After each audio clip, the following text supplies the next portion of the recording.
સુરતની લીંબાયત પોલીસે લાખોની કિંમતના 348 મોબાઈલ તથા મધરબોર્ડ, સિમ કાર્ડ અને બેટરી સહિત 8,37,000થી વધુના મુદ્દામાલ સાથે એકને ઝડપી પાડ્યો હતો. સુરત પોલીસ કમિશનર વાબાંગ ઝામીર, અધિક પોલીસ કમિશનર મીણા, નાયબ પોલીસ કમિશનર કાનન દેસાઈ સહિતનાઓની સૂચનાને લઈ BIDD ચૌહાણની ટીમ PSI JG ચારણ સાથે પેટ્રોલિંગમાં હતી ત્યારે અનાર્મ હેડ કોન્સ્ટેબલ અજીતસિંહ અને અનાર્મ હેડ કોન્સ્ટેબલ લક્ષ્મણભાઈને મળેલી બાતમીના આધારે મોપેડ પર થેલીઓમાં મોબાઈલ સહિતની વસ્તુઓ લઈ નીલગિરી સર્કલ પાસેથી પસાર થતા કામિલ સલીમ મલિકને આંતરી તેની ઝડપી લેતા તેની પાસેથી 348 mobile phone, motherboard, sim card અને બેટરીઓ સહિતનો મુદ્દામાલ પણ મળી આવ્યો હતો. જેથી પોલીસે તેની પૂછપરછ કરતા રીડાએ કબૂલાત કરી હતી કે અલગ અલગ ચોરો પાસેથી તેણે ચોરીના મોબાઈલ ખરીદી કર્યા હતા અને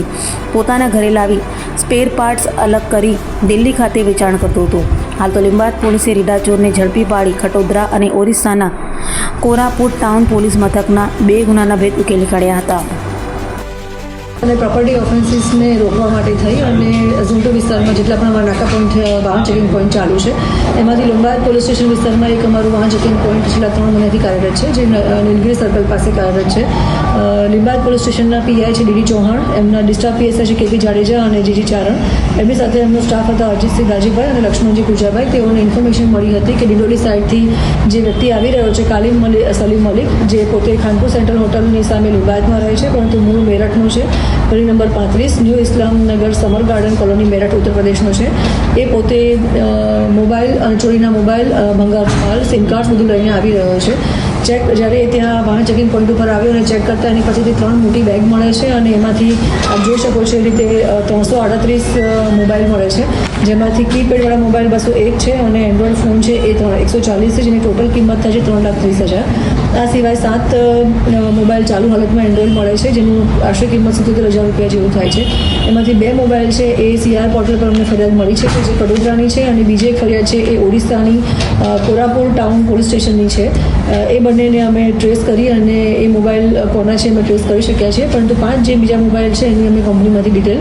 મેળવી રહ્યા છીએ. છેલ્લા 3 વર્ષથી લીંબાયતમાં રહે છે, ભંગારનું કામ કરતો હતો અને જે સાગર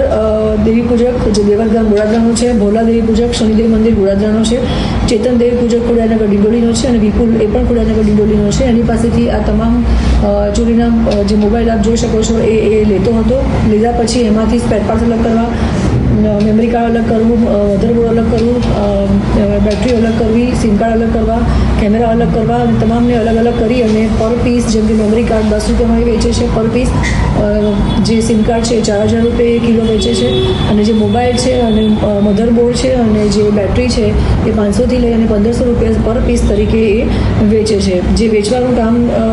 વેચવા માટે એ દિલ્હી જાય છે, જ્યાં ઓલ્ડ સલીમપુર ખાતેની જે કબાડી માર્કેટ છે ત્યાં મોમીન, ઇમરાન અને ફિરોઝ દિલ્હીમાં છે, એમને એ આ વેચે છે. અગાઉનું અમે એમની હિસ્ટ્રી પર ચેક કરતાં આ જે મૂળ આરોપી છે કામિલ સલીમ મલિક, એના વિરુદ્ધ ભૂતકાળમાં કોઈ ગુના અત્યારે અમારી પાસે રેકર્ડ્સ પર